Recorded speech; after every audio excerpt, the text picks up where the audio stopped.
ദൈവതിരുനാമം മഹത്വപ്പെടുമാറാകട്ടെ. കർത്താവിൽ പ്രിയരെ, ഈ വർഷത്തെ വിശുദ്ധ നോമ്പുകാലത്തിൽ ഇന്നത്തെ ദിനത്തിൽ അല്പനേരത്തെ ചിന്തയ്ക്കായി ലൂക്കോസ് എഴുതിയ സുവിശേഷം 22-ാം അധ്യായം 19-20 വാക്യം ഇങ്ങനെ പറയുന്നു: പിന്നെ അപ്പമെടുത്ത് വാഴ്ത്തി നുറുക്കി അവർക്ക് കൊടുത്തു, ഇത് നിങ്ങൾക്ക് വേണ്ടി നൽകുന്ന എൻ്റെ ശരീരം, എൻ്റെ ഓർമ്മയ്ക്കായി ഇത് ചെയ്യുവിൻ എന്ന് പറഞ്ഞു. അവണ്ണം തന്നെ അത്താഴം കഴിഞ്ഞ ശേഷം അവൻ പാനപാത്രവും കൊടുത്തു, ഈ പാനപാത്രം നിങ്ങൾക്ക് വേണ്ടി ചൊരിയുന്ന എൻ്റെ രക്തത്തിലെ പുതിയ നിയമമാകുന്നു. ഈ വായിച്ചു കേട്ട തിരുവചനഭാഗം കർത്താവായ യേശുക്രിസ്തു തൻ്റെ 12 ശിഷ്യന്മാരുമായി സിഹിയോൻ മാളികയിൽ വെച്ച് അവസാനമായി നടത്തിയ അത്താഴ വിരുന്നിൽ പറഞ്ഞ കാര്യമാണ്. ഇത് പെസഹ പെരുന്നാളുമായി ബന്ധപ്പെട്ട ഒന്നാണ്. കർത്താവായ യേശുക്രിസ്തു തൻ്റെ 3.5 വർഷത്തെ പരസ്യ ശുശ്രൂഷാകാലത്തിൽ അവസാന നാളുകളിൽ ഇസ്രായേൽ ജനം ഹോശാന വിളികളുമായി യെരുശലേമിലേക്ക് എതിരേറ്റതിന് ശേഷം നടക്കുന്ന പ്രധാന സംഭവമാണിത്. യേശുക്രിസ്തു അവസാനമായി ആചരിച്ച പെസഹായുടെയും യേശുവിൻ്റെ അന്ത്യത്താഴത്തിൻ്റെയും വിവരണമാണിത്. പെസഹ എന്ന വാക്കിൻ്റെ അർത്ഥം കടന്നുപോക്ക്, പുറപ്പെടൽ എന്നൊക്കെയാണ്. മനുഷ്യകുലത്തിന് രക്ഷ കൈവന്ന അത്താഴത്തെ അനുസ്മരിക്കുന്ന ഏറ്റവും ശ്രേഷ്ഠകരമായ ദിനമാണ് പെസഹ. പെസഹ ആചരണത്തിൻ്റെ ഏക ലക്ഷ്യം മനുഷ്യരായ നമ്മെ, നമ്മുടെ മക്കളെ, നമ്മുടെ കുടുംബത്തെ ഒക്കെ രക്ഷിക്കുക എന്നുള്ളതാണ്. കർത്താവായ യേശുക്രിസ്തു ഒരു യഹൂദ കുടുംബത്തിൽ ജനിച്ചതുകൊണ്ടും യഹൂദനായി വളർന്നതുകൊണ്ടും യേശുക്രിസ്തു 8-ാം നാളിൽ പരിച്ഛേദന ഏൽക്കുകയും യഹൂദൻ്റെ എല്ലാ ആചാരാനുഷ്ഠാനങ്ങൾക്കും വിധേയപ്പെടുകയും ചെയ്തു. ന്യായപ്രമാണം ദൈവം കൊടുത്ത പ്രമാണമാണ്. പിന്നീട് യേശുക്രിസ്തു പറയുകയുണ്ടായി, ന്യായപ്രമാണത്തെ നീക്കുവാനല്ല നിവർത്തിപ്പാനാണ് ഞാൻ വന്നതെന്ന്. കർത്താവായ യേശുക്രിസ്തു പെരുന്നാളുകളെല്ലാം ആചരിച്ചിരുന്നു. കർത്താവായ യേശുക്രിസ്തു അവസാനമായി ആചരിച്ച പെരുന്നാളാണ് പെസഹ പെരുന്നാൾ. യേശുക്രിസ്തു തൻ്റെ വേല തുടർന്ന് നടത്തുവാൻ വേണ്ടിയാണ് 12 ശിഷ്യന്മാരെ തിരഞ്ഞെടുത്തത്. ശിഷ്യന്മാർ പലരും അവർക്കുള്ളതെല്ലാം ഉപേക്ഷിച്ച് അവരുടെ തൊഴിലിനെ വിട്ട് യേശുക്രിസ്തുവിൻ്റെ പിന്നാലെ വന്നതാണ്. അതുകൊണ്ട് യേശുക്രിസ്തുവിന് അവരോട് വളരെയധികം സ്നേഹമുണ്ടായിരുന്നു. യോഹന്നാൻ 13:1 പറയുന്നു, തനിക്ക് സ്വന്തമായുള്ളവരെ യേശു സ്നേഹിച്ചു എന്ന്. പെസഹ കുഞ്ഞാടിനെ അറക്കേണ്ടുന്ന പുളിപ്പില്ലാത്ത അപ്പത്തിൻ്റെ പെരുന്നാളായപ്പോൾ യേശു തൻ്റെ ശിഷ്യന്മാരെ പെസഹ ഒരുക്കുവാൻ വേണ്ടി പറഞ്ഞയക്കുകയാണ്. എങ്ങനെയാണ്, എവിടെയാണ് ഒരുക്കേണ്ടതെന്നെല്ലാം ശിഷ്യന്മാരോട് വ്യക്തമായി പറഞ്ഞയക്കുകയാണ്. അവർ വിരിച്ചൊരുക്കിയ ഒരു വൻമാളികയിൽ, സിഹിയോൻ മാളികയിൽ പെസഹ ഒരുക്കുകയാണ്. യേശുക്രിസ്തുവിൻ്റെ പരസ്യ ജീവിതം ഒരു യാത്രയാണെന്ന് നമുക്ക് കാണുവാൻ സാധിക്കും. ഗലീലയിൽ നിന്ന് യെരുശലേമിലേക്ക് നീളുന്ന ഒരു യാത്ര. യെരുശലേമിൽ അവനെ കാത്തിരിക്കുന്നത് പീഡാനുഭവങ്ങളുടെയും മരണത്തിൻ്റെയും മഹത്വപൂർണമായ ഉദ്ധാനത്തിലേക്കുമുള്ള ഒരു യാത്രയാണ്. ഈ യാത്രയിൽ യേശുക്രിസ്തുവിൻ്റെ തന്നെ ശിഷ്യന്മാർ, യേശുക്രിസ്തുവിൻ്റെ കൂടെ നടക്കുന്ന ശിഷ്യന്മാർ തമ്മിൽ തർക്കിക്കുകയാണ്. തിരുവചനത്തിൽ ഇങ്ങനെ പറയുന്നുണ്ട്, തങ്ങളുടെ കൂട്ടത്തിൽ ആരെയാകുന്നു വലിയവനായി എണ്ണേണ്ടത് എന്നതിനെ ചൊല്ലി ഒരു തർക്കവും അവരുടെ ഇടയിൽ ഉണ്ടായി എന്ന്. തങ്ങളിൽ ആരാണ് വലിയവൻ, ആരാണ് ശ്രേഷ്ഠനെന്ന തർക്കം തുടങ്ങുന്നത് തന്നെ താൻ അനുഭവിക്കാൻ പോകുന്ന കഠിനമായ പീഡാനുഭവങ്ങൾ യേശു ശിഷ്യന്മാരോട് വിവരിച്ചതിന് ശേഷമാണ്. മർക്കോസ് 11-ാം അധ്യായത്തിൽ യേശുക്രിസ്തുവിൻ്റെ തന്നെ ശിഷ്യന്മാരായ യാക്കോബും യോഹന്നാനും യേശുക്രിസ്തുവിൻ്റെ വലത്തും ഇടത്തും ഇരിക്കുവാൻ വരം തരണമെന്ന് ചോദിച്ച് യേശുവിൻ്റെ അടുക്കൽ വരുന്നു. ഇത് മറ്റ് ശിഷ്യന്മാർ കേൾക്കുകയാണ്. കേട്ടപ്പോൾ ഈ യോഹന്നാനോടും യാക്കോബിനോടും നീരസം വരികയാണ്, ഈർഷ വരികയാണ്. യേശുക്രിസ്തുവിൻ്റെ കൂടെ നടക്കുന്ന ശിഷ്യന്മാരാണ്, യേശുവിൻ്റെ ശിഷ്യന്മാരാണ്. അവർക്ക് തന്നെ ഭിന്നതയുണ്ടാവുകയാണ്. യേശുവിൻ്റെ ശിഷ്യന്മാർ തങ്ങളിൽ ആരാണ് ഏറ്റവും വലിയവൻ, തങ്ങളിൽ ആരാണ് ഏറ്റവും ശ്രേഷ്ഠൻ, ഇടത്തും വലത്തും ഇരിക്കുവാൻ യോഗ്യതയുള്ളവൻ തുടങ്ങിയ ചിന്തകളുമായി, വലിയ ചോദ്യങ്ങളുമായി 12 ശിഷ്യന്മാർ ആ സഹീയോൻ മാളികയിൽ ക്രിസ്തുവിനോടൊപ്പം അണിചേരുകയാണ്. യേശുക്രിസ്തുവിൻ്റെ തന്നെ ശിഷ്യനായ യൂദ എനിക്ക് എന്ത് കിട്ടും എന്ന ചിന്തയോടെ യേശുക്രിസ്തുവിൻ്റെ കൂടെ നടക്കുകയാണ്. യേശുവിനെ ശത്രുക്കൾക്ക് ഒറ്റിക്കൊടുത്ത് ധനം സമ്പാദിക്കാമെന്ന ചിന്തയോടുകൂടിയാണ് യേശുക്രിസ്തുവിൻ്റെ കൂടെ നടക്കുന്നത്. യൂദ മഹാപുരോഹിതന്മാരുടെ അടുക്കൽ പോയി യേശുവിനെ കാണിച്ചു തന്നാൽ എന്ത് തരുമെന്ന് ചോദിക്കുകയാണ്. അവർ അതിന് കൂലിയായി 30 വെള്ളിക്കാശ് അവൻ്റെ കയ്യിൽ കൊടുക്കുകയാണ്.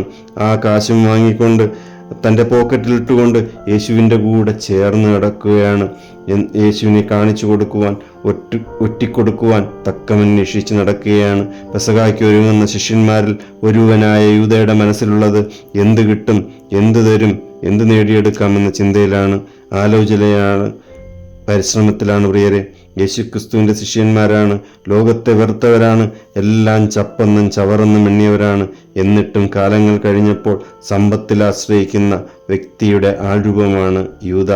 എന്ത് കിട്ടും, എന്ത് നേടിയെടുക്കാം എന്ന ചിന്തയിലൂടെയാണ് പെസഹ ആചരിക്കുവാൻ വേണ്ടി ഭവനങ്ങളിൽ വരുന്ന ജനങ്ങളെ സാധാരണയായി ഉപചാരപൂർവം പാദങ്ങൾ കഴുകിയാണ് വീട്ടിലേക്ക് സ്വീകരിക്കുന്നത്.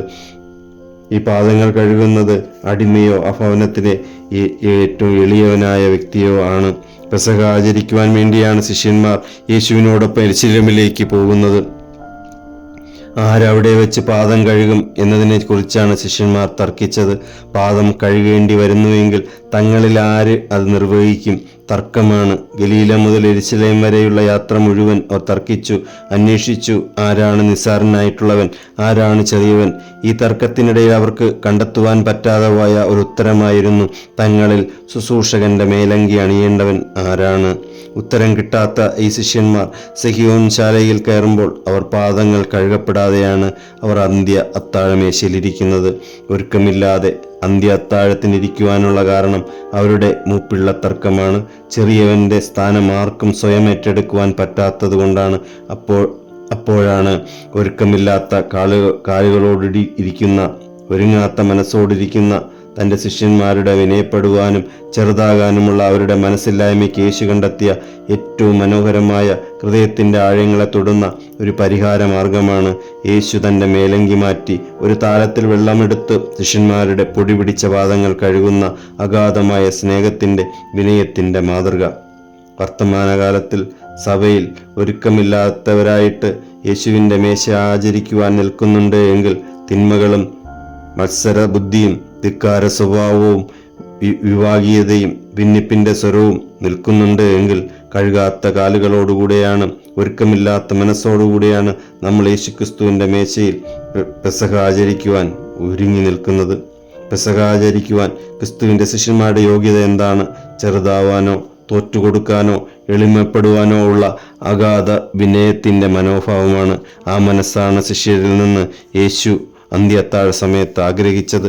നമ്മുടെ കുടുംബങ്ങളിൽ, സ്ഥാപനങ്ങളിൽ, സഭകളിൽ പെരുകുന്നത് ഈ വിനയത്തിൻ്റെ, ചെറുതാകലിൻ്റെ കുറവ് തന്നെയാണോ? നമ്മുടെ ഗുരുവും കർത്താവും കാണിച്ചു തന്ന, ഞാനൊരു മാതൃക കാണിച്ചു തരുന്നുവെന്ന് പറഞ്ഞ് കാണിച്ചു തന്ന അഗാധ സ്നേഹത്തിൻ്റെ പൊടി പിടിച്ച പാദങ്ങളോളം കുനിയുന്ന ശൂന്യവൽക്കരണത്തിൻ്റെ മഹത്തായ മാതൃകയിൽ നമ്മുടെ കുടുംബങ്ങളിൽ, സഭയിൽ, സമൂഹത്തിൽ ജീവിച്ചു തുടങ്ങാൻ പ്രിയരെ. യേശുവിൻ്റെ മനസ്സിലിരിക്കുന്നത്, മനസ്സും ഹൃദയവും ഇരിക്കുന്നത്, എൻ്റെ സമയം സമാഗതമായി, മനുഷ്യപുത്രൻ ക്രൂശിക്കപ്പെടുവാനായി ഏൽപ്പിക്കപ്പെടുവാൻ പോകുന്നു എന്നായിരുന്നു. യോഹന്നാൻ 13:3 പറയുന്നുണ്ട്, താൻ ദൈവത്തിൻ്റെ അടുക്കൽ നിന്ന് വന്നുവെന്നും ദൈവത്തിൻ്റെ അടുക്കിലേക്ക് പോകുന്നുവെന്നും യേശു അറിഞ്ഞു. ഈ കാഴ്ചപ്പാടോടുകൂടിയാണ് പെസഹ അത്താഴമേശയിൽ ഇരിക്കുന്നത്. താൻ ദൈവത്തിൻ്റെ അടുക്കൽ നിന്നും വന്നുവെന്നും ദൈവത്തിങ്കിലേക്ക് തിരികെ പോകുന്നുവെന്നും അറിയുന്ന യേശു. ഈ തിരിച്ചറിവുള്ളത് കൊണ്ടാണ് യേശു തൻ്റെ ശിഷ്യന്മാരുടെ പാദങ്ങൾ കഴുകുന്നത്. ഇതറിയാവുന്ന യേശുവാണ് അപ്പവും വീഞ്ഞും എടുത്ത് ഇതിൻ്റെ ശരീരവും രക്തവുമായി പങ്കുവെച്ചു കൊടുക്കുന്നത്. യേശുവിൻ്റെ ഈ മനോഭാവത്തിൻ്റെ പിറകിൽ നിൽക്കുന്ന ചോദ്യം, നീ ആരാണ്? നീ എവിടെ നിന്ന് വന്നു? നീ എവിടേക്ക് പോകുന്നു? ഇവിടെ എനിക്ക് എന്തൊക്കെയുണ്ട് എന്നല്ല, നാം സമ്പാദിച്ചു കൂട്ടുന്ന സമ്പത്തല്ല, സമൂഹത്തിൽ നിന്ന് നമുക്ക് ലഭിക്കുന്ന സ്ഥാനമാനങ്ങളല്ല, എന്നാൽ ഞാൻ ആരാണെന്ന തിരിച്ചറിവിനാണ് പ്രാമുഖ്യമുള്ളത്. ഞാൻ ദൈവത്തിങ്കൽ നിന്ന് വന്നുവെന്നും ദൈവത്തിങ്കിലേക്ക് പോകുന്നുവെന്നുമുള്ള ചിന്ത, അതായത് ഞാൻ ദൈവത്തിൻ്റെ തന്നെ അംശമാണ് എന്ന്, ദൈവത്തിൻ്റെ തന്നെ ഒരു ഭാഗമാണ് എന്ന്, ഞാൻ ദൈവത്തിൻ്റെ മകനാണ്, ദൈവം എൻ്റെ അപ്പനാണ്. ഈ ഒരു തിരിച്ചറിവാണ് യേശുവിൻ്റെ ജീവിതത്തെ രക്ഷാകരമാക്കി മാറ്റിയത്. പ്രിയരെ, യേശു തൻ്റെ ശിഷ്യന്മാരുടെ പാദങ്ങൾ കഴുകിയതിന് ശേഷം അത്താഴമേശയിൽ വന്ന് ഇരുന്ന് 12 ശിഷ്യന്മാരോട് പറയുകയാണ്, ഞാൻ നിങ്ങൾ ചെയ്തത് കണ്ടോ, ഇതേപോലെ നിങ്ങളും ചെയ്യണമെന്ന്. അപ്പത്തിൻ്റെ ഭവനമെന്നർത്ഥമുള്ള ബത്ലഹേമിൽ പിറന്നവൻ അപ്പമായി മാറിയ സംഭവമാണ് ഈ പെസഹ. കർത്താവായ യേശു ക്രിസ്തു പിറന്നു വീഴുന്നത് പുൽത്തൊട്ടിയിലാണ്. പുൽത്തൊട്ടിയെ അത്താഴമേശയോട് ഉപമിക്കാം. വളർത്തുമൃഗങ്ങൾ ആഹാരം കണ്ടെത്തുന്ന പുൽത്തൊട്ടി, ഇതിൽ കിടക്കുന്നത് സ്വർഗത്തിൽ നിന്ന് ഇറങ്ങി വന്ന ജീവനുള്ള അപ്പം ഞാനാണെന്ന് പറഞ്ഞവനാണ്. നമ്മുടെ ആത്മീയാഹാരമാണ്. അത് ഭക്ഷിച്ച് നാം ശക്തിയും ബലവും ചൈതന്യവും വീണ്ടെടുക്കാം. ഇസ്രായേൽ ജനത്തോടൊപ്പം നടന്ന് അഗ്നിസ്തംഭത്തിലും മേഘസ്തംഭത്തിലും വഴി നടത്തി അവർക്ക് വേണ്ടതെല്ലാം കൊടുത്ത് നടത്തിയ ദൈവം മനുഷ്യനായി അവതരിച്ച് 33.5 വർഷക്കാലം ഭൂമിയിൽ ജീവിച്ചു. ഇനി എങ്ങനെ മനുഷ്യനോടൊപ്പം വസിക്കാമെന്ന ചോദ്യത്തിന് യേശു കണ്ടെത്തിയ ഉത്തരമായിരുന്നു അപ്പമായി മാറുക, കുർബാനയായി തീരുക എന്ന്. ഇതെൻ്റെ ശരീരമാകുന്നുവെന്ന് പറഞ്ഞ അപ്പവും ഇതെൻ്റെ രക്തമാകുന്നുവെന്ന് പറഞ്ഞ് വീഞ്ഞും പകുത്തു നൽകി വിശുദ്ധ തിരുവത്താഴം സ്ഥാപിച്ച ദിവസം കൂടിയാണ് പെസഹ വേഴം. ഇതിൻ്റെ തുടർച്ചയെന്നോണമാണ് എല്ലാ ഞായറാഴ്ചകളിലും നമ്മുടെ ദേവാലയങ്ങളിൽ വിശുദ്ധ തിരുവത്താഴ ശുശ്രൂഷ അനുഷ്ഠിക്കുന്നത്. ക്രിസ്തുവിനെ ഭക്ഷിച്ച് മറ്റൊരു ക്രിസ്തുവായി തീരുവാനുള്ള ക്രൈസ്തവന്റെ വിളിയെയും 24 മണിക്കൂറും യേശുവിനെ ഓർക്കുവാനും യേശുവിൻ്റെ കൂടെ ആയിരിക്കുവാനും എല്ലാ കാര്യങ്ങളിലും ക്രിസ്തുവിനെ ഓർക്കുവാനുമാണ് പെസഹ നമ്മെ ഓർമ്മിപ്പിക്കുന്നത്. 24 മണിക്കൂറിൽ നാം എത്ര പ്രാവശ്യം യേശുവിനെ ഓർക്കുന്നുണ്ട്? നാം എത്ര നേരം യേശുവിൻ്റെ കൂടെ നടക്കുന്നുണ്ട്? യേശുവിൻ്റെ നാമത്തിലാണോ നാം ഓരോ കാര്യങ്ങളും ചെയ്യുന്നത്? നാം അനേക വർഷങ്ങളായില്ലേ ഈ കുർബാന നാം സ്വീകരിച്ചു തുടങ്ങിയിട്ട്? നമ്മുടെ ആത്മീയ ജീവിതത്തിൻ്റെ വളർച്ച എങ്ങനെയിരിക്കുന്നു? ആദ്യ കുർബാന സ്വീകരണം മുതൽ മുടങ്ങാതെ യേശുക്രിസ്തുവിനെ സ്വീകരിക്കുന്നവരുണ്ട്. എന്തേ ക്രിസ്തുവിനെ സ്വീകരിക്കുന്ന നമ്മിൽ യേശുക്രിസ്തു രൂപപ്പെടുന്നില്ല? എന്തേ ക്രിസ്തുവിൻ്റെ സ്വഭാവവും ക്രിസ്തുവിൻ്റെ പ്രവൃത്തികളും നമ്മിൽ രൂപപ്പെടുന്നില്ല? എന്തേ നാം മറ്റൊരു ക്രിസ്തുവായി മാറുന്നില്ല?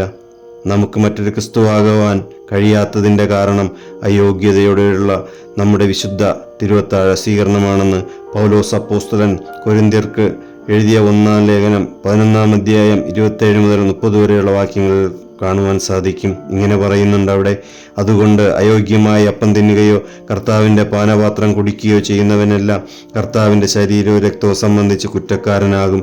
മനുഷ്യൻ തന്നെത്താൻ ശോധന ചെയ്തിട്ട് വേണം ഈ അപ്പം തിന്നുകയും പാനപാത്രത്തിൽ നിന്ന് കുടിക്കുകയും ചെയ്യുവാൻ.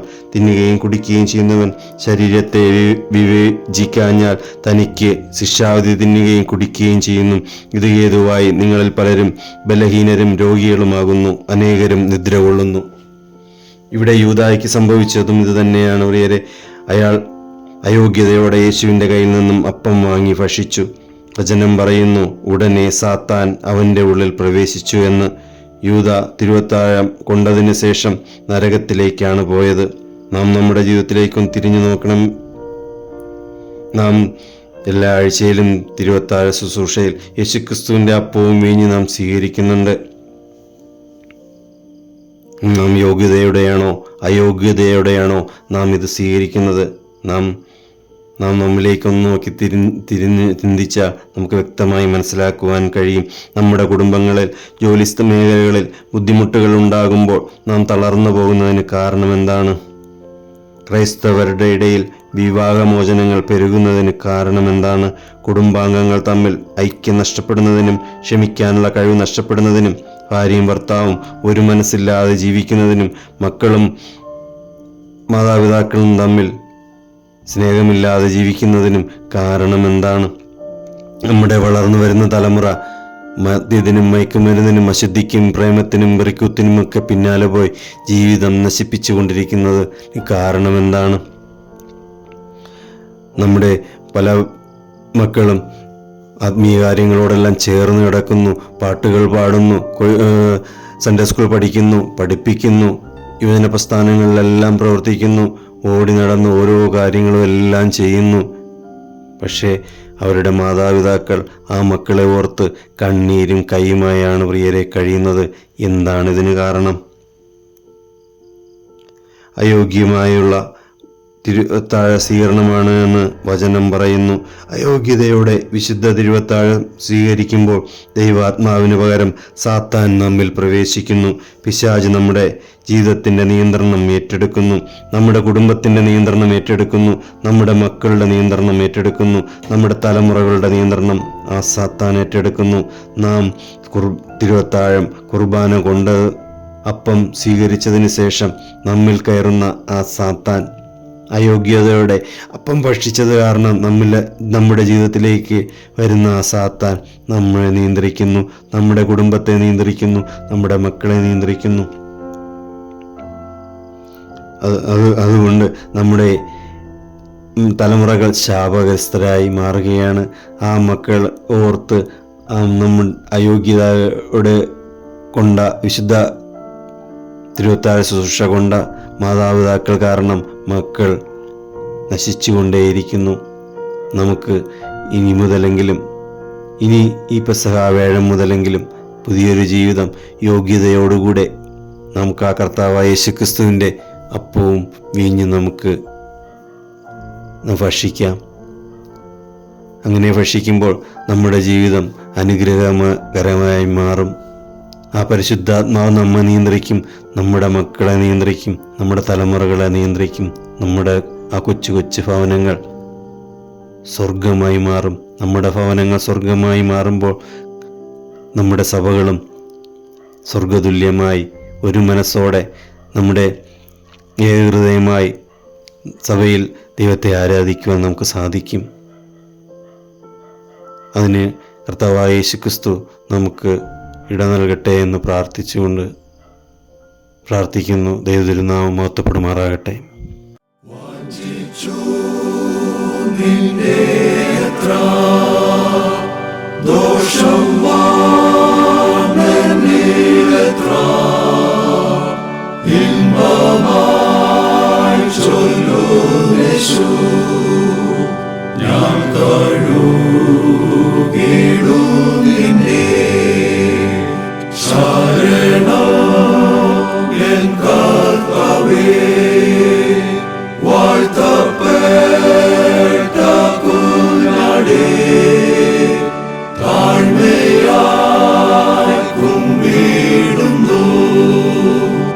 രക്ഷിക്കാം